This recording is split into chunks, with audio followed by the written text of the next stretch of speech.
നമ്മളെ കേരളത്തിലുള്ള നാടൻ മീനുകളെ ഉപയോഗിച്ചിട്ട് നമുക്കൊരു അക്വേറിയം ഉണ്ടാക്കാൻ പറ്റും. റീസെൻ്റ്ലി മിക്കവാറും തോടുകളിലൊക്കെ കാണുന്ന ഒരു ടൈപ്പ് മീനാണ്.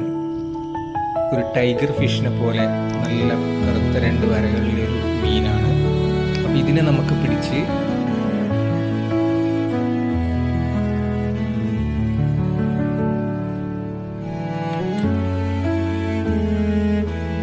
ചെറിയൊരു അക്വേറിയം വാങ്ങിച്ച് അതിനകത്ത് ഇട്ട് കഴിഞ്ഞാൽ നമുക്കൊരു അടിപൊളി അക്വേറിയം മാറും. അപ്പോൾ നാടൻ മീനുകളെ ഉപയോഗിച്ചിട്ട് ഒരു സൂപ്പർ